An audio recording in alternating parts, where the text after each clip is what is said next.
WeChat. You cannot work without it in China. But here's the interesting part. Some people use it to impress their Chinese boss and win big deals. Others, without even knowing why, they get sidelined from day one. Same tool, completely different outcomes. Hello guys, I'm Hedy.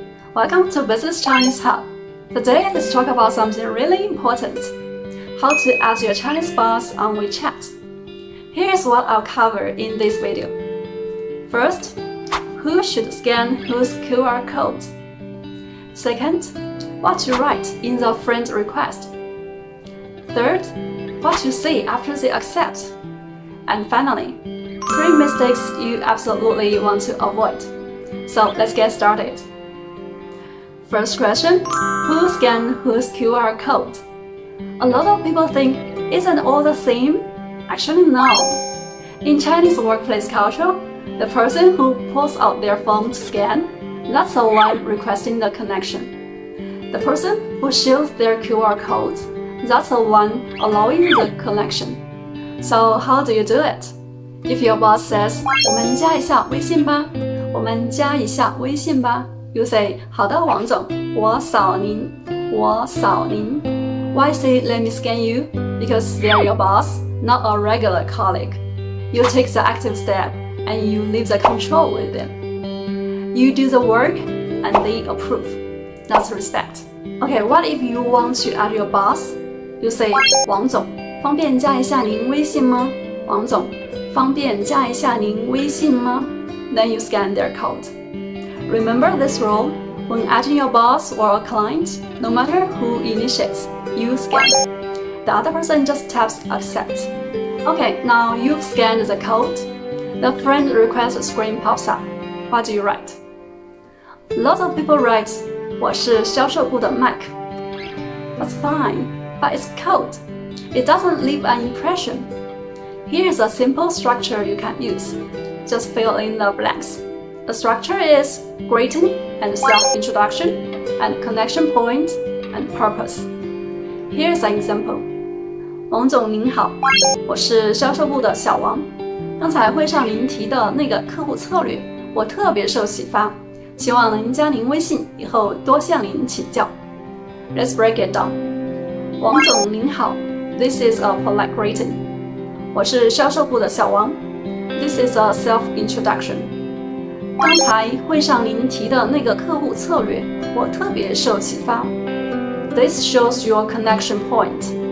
You are in the same meeting. You listened. You are inspired by what they said. 希望能加您微信，以后多向您请教。This states your purpose. You are here to learn. This structure works in any situation. Okay, now your boss accepts your friend request. Now what? Don't just send a thanks sticker. Here's another structure to leave a strong impression. The structure is greeting and reintroduce yourself and gratitude and attitude.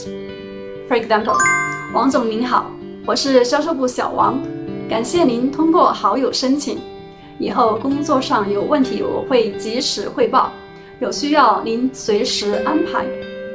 Let's break it down. 感谢您通过好友申请。This is more sincere than a simple thanks. It names the specific action you are grateful for. 以后工作上有问题我会及时汇报，有需要您随时安排。This statement does 2 things. It confirms the relationship and it shows respect for the leader's position. This message tells your boss, I'm not here to chat, I'm here to work, and I'm here to support you. Finally, there are 3 mistakes I've seen many people make. First, sending a voice message immediately. Maybe it's convenient for you, but not necessarily for your boss.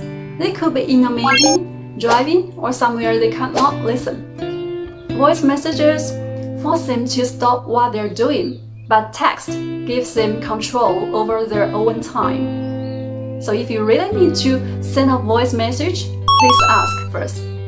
You can say, 我可以给您发送语音信息吗？我可以给您发送语音信息吗？ Second, saying 在吗 Messaging like this have no real content. The other person feels like you're wasting their time. In Chinese workplace culture, being clear and direct is a form of respect. Say what you lead, don't make them ask. Third, posting to moments right away. Your moments feed is now part of your professional image. Your boss can see it. So before you post anything, ask yourself, is it okay if my boss seeing this? Could this affect how they see me professionally? So wait, observe first, hold off on posting. Now let's do a quick recap. First, no matter who initiates, you scan. Your boss just taps accept. Second, friend request message. Use the structure, greeting plus self-introduction plus connection point and purpose.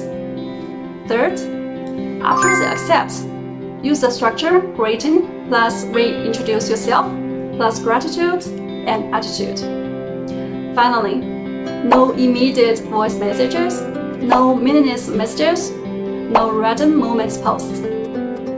Adding your boss on WeChat is your first chance to show you understand the unspoken rules.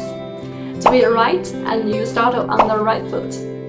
I hope WeChat helps you start your Chinese workplace journey on a better note. Okay, that's it for today. If you found this helpful, please give me a like and don't forget to subscribe for more Chinese workplace tips. Learn business language, master workplace culture. I'm Hedy. See you next time. Bye bye.